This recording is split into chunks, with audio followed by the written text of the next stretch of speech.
Hey everybody, it's me, Don. I'm in the hospital in Augusta fighting COVID. But of course, you probably already know that. Hey, I just wanted to shoot out a quick video, tell you how much we appreciate, Hollis and I appreciate all the love and support, the texts, the money, the prayers, the calls, everything. It's really been amazing how much support. We are tremendously blessed to have such incredible people in our lives, and we love you all very, very, very much. So thank you.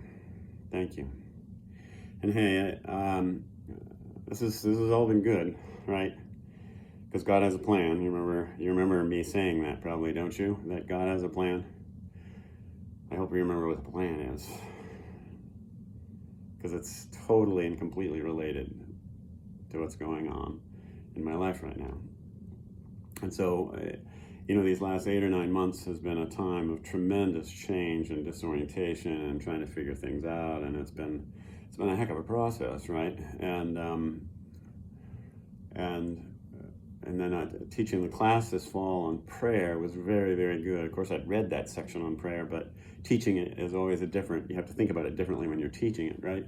And so it was really good. I got a lot out of teaching that class, and really it prepared me for this time to be a very precious time, to be a very a time of fellowship with the Lord like I've never had before. I'll have to tell you about that sometime, I guess.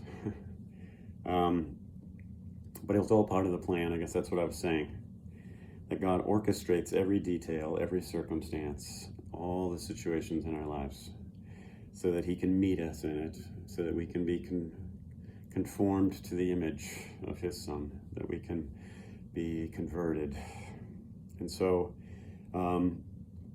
this is all good, and I think it's absolutely necessary that these profound truths that we've been talking about all these months, and talking about the creed and the incarnation and the Paschal mystery and all of those things, and then in the sacraments, and how the whole point of the sacraments is to have us enter into the divine life of God. And then the prayer part was really kind of a practical application of how does this work, right? And so we talked about surrendering our lives and not my will but your will be done, and that it's about conversion, that it's about being with God. And so we come to this season where, for 11 days I have a heck of a battle just trying to breathe, and find myself having a tremendous fellowship with the Lord on the cross, and Him being with Him as He was fighting to take His breaths, and Him being with me in a very precious way as I'm fighting to take my breaths, and us sharing in this fellowship where really like nothing else exists, nothing else matters. Sharing this experience. What a profound reality. And then being able to unite my sufferings with His and offer it for others. What a tremendous, tremendous thing. And then I was so blessed. My daughter sent me a little notification that she's on some Catholic mothers group, and an 8-year-old girl has been very sick with symptoms of COVID, and the little girl offered her sufferings. They were waiting for the test results, and she offered her sufferings with COVID for the people who are so sick they had to be in the hospital.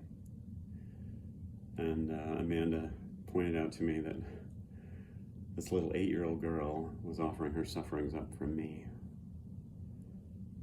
And that was just touched my heart. it's these profound realities about the body of Christ.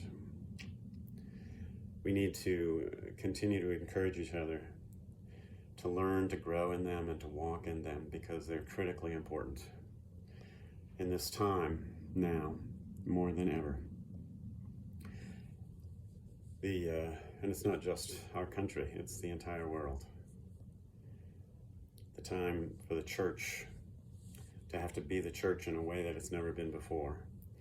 And that perhaps there's times of persecution coming that we need to be prepared, because persecution is really about this union with Christ. It's about being willing to be with Him in suffering. And so I'm looking forward to sharing the fruit of this time with you. I'm looking forward to seeing what the Lord is going to do with it. I was working on some, I think it's kind of an exciting project before I get sick, but I'm not going to tell you about it now. I'll tell you about it later. Thank you, everybody, for everything.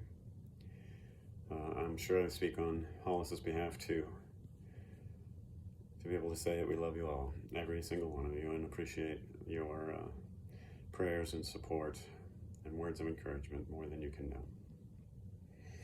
Keep praying. Treatments are going well, and who knows, maybe I'll be out of here by Christmas.